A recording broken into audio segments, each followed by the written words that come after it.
What's cooking, folks? Vermillion Phoenix here, and today we are here to talk about Gunfire Reborn. If you have any comments or questions about the game, feel free to drop those in the comment section below.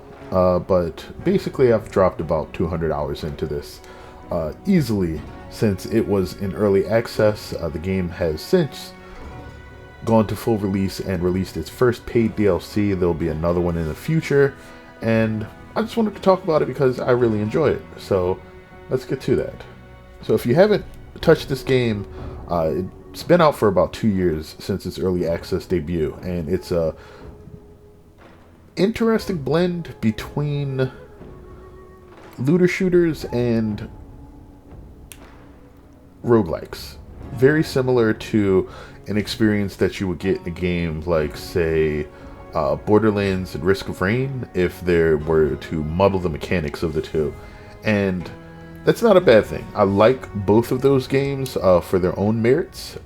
Risk of Rain probably even more so than Borderlands, just because of the vast amount of replayability and the uniqueness of the runs in that game, especially the huge selection of characters available, whether it be Risk of Rain 1 and 2. This game doesn't have quite that breadth of characters, with 8, including the 2 released as part of its DLC, but it does make for some really interesting runs due to the way that its ascension system works. So when you get into the game, there are a variety of weapons that will initially be available to you that can drop randomly from enemies when they die, and also there's a randomly appearing shop that will appear from time to time that lets you spend your coins to either purchase weapons, heal yourself up, replenish your grenades, or even allow you to purchase the occult scrolls, which are in the game. These are your perks, so to speak, similar to let's say your items in Risk of Rain, if you played that, or just the unique generic bonuses that you're able to get across any of the characters that exist. But in addition to these scrolls, there are golden goblets, which offer you a selection of up to 3 bonuses. You'll see one right here. 3 of 18 that exist for your character. You'll see all 18 on the screen here. They're randomly selected whenever you access the goblet the first time, and you'll be able to choose one of those, and they'll stick with you for the remainder of your run, either until you reach victory or die and have to start over again. And with the significant variety and categories that those bonuses exist in, and them being unique for every character that you play, there's just a lot of replayability in those bonuses alone. But on top of that, like any competent looter shooter, there are unique modifications that can apply to the weapons, referred to in the game as inscriptions. And there are also exclusive, or you can think of them as sort of legendary inscriptions that can apply to any of the weapons. So weapons will not only have bonuses that can spawn on them, but sometimes bonuses that can be exclusive to that specific weapon, that gives it a very unique form of power than what you would find had it just had some other bonuses on it. So, excuse me, that gives a lot of character to those weapons that you don't necessarily see in a lot of other shooters. You'll think in a looter shooter like Borderlands, while a lot of weapons are kind of defined specifically by their mods, the very special ones will be the legendaries.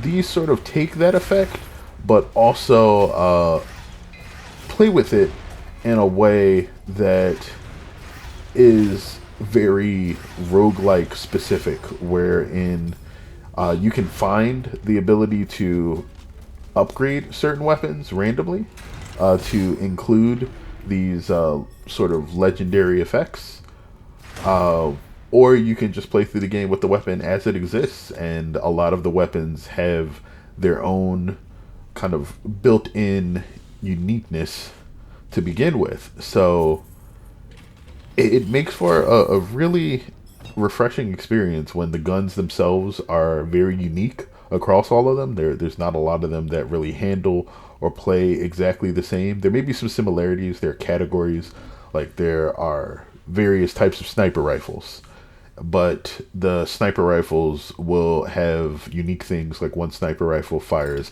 two bullets at the same time that spiral, and if you manage to hit a critical hit with both of those spiraling rounds, they just go directly back into the weapon's magazine and you can fire it again.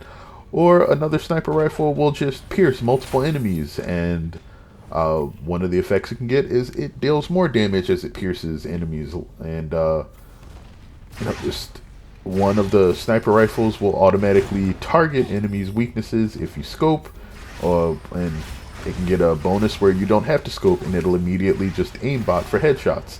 So, like, weapons really, really unique in this game, as well as just having some generic legendary effects or exclusive inscriptions that can spawn on any of the weapons based on what their category is. So there's a lot of uniqueness and randomness that is not just, for power, but also makes weapons behave differently, which I think for a first-person shooter, especially something that you're expected to play through multiple times, is super fun to see, because you won't see all of the effects of a weapon ever the first time you run through it, or even the 10th time, just because the rate at which they can show up is that rare. But there's enough weapons that you'll see something nice pretty much every time you go through. Part of the, I guess, knowledge in playing the game is learning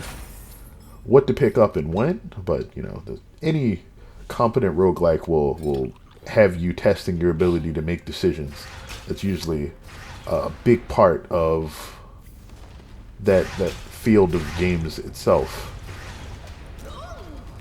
And I also really liked the animation in this game. Like, it's not super ridiculous in the sense that it's doing something that I've never seen before, but it is usually pretty legible.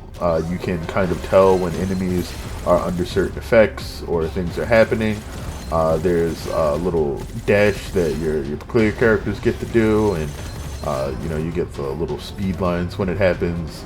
The HUD and everything isn't super intrusive, so you can kind of tell what's going on while you're moving around and making decisions, and all of that just lends to a pretty smooth gameplay experience. The only thing I've had any of my friends complain about while we were playing it is necessarily hit markers, like things like where damage is coming from in different directions, because while the game itself doesn't seem super simple, since you're seeing gameplay of like literally the very first segment of the first stage, you can wind up getting bombarded with a lot of damage extremely quickly.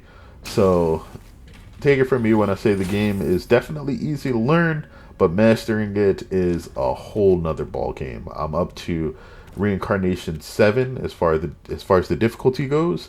You start on normal, so there's normal, elite, nightmare, and then reincarnation, and all of the game's sort of features and roguelike elements are opened up in the reincarnation difficulty, as the enemies' health pools and damage increase significantly every step, and you sort of introduces, after you've been comfortable with unlocking a lot of the weapons and occult scrolls that'll offer you the various perks in the game,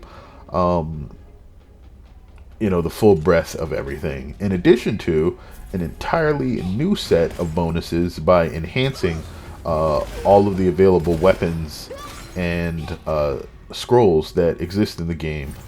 So there's a lot of things to just see and experience, and then the game has ways to make even the things that you already kind of know about different again, like having more differences in kind even on top of the things that exist already. So if that sort of thing interests you, if you like, a diverse set of gunplay, because the weapons in this game are, again, while they have similarities, there are a lot of differences and things like secondary effects that some of the weapons will have tacked onto them. I find the gunplay fun, the characters interesting, and you'll probably see videos about what those characters do individually coming in the future, as well as just probably some pieces about some of the weapons that I really like in the game. But yeah, like I said before, let me know what you guys think about Gunfire Reborn, if you've tried it, if you've thought about trying it, and if you have any questions for me, feel free to drop those below as well. I'll answer them as best I can, and maybe we can get a few games in together sometime. Either way, take care of yourselves as always, and until next time, have a good one, folks. Peace.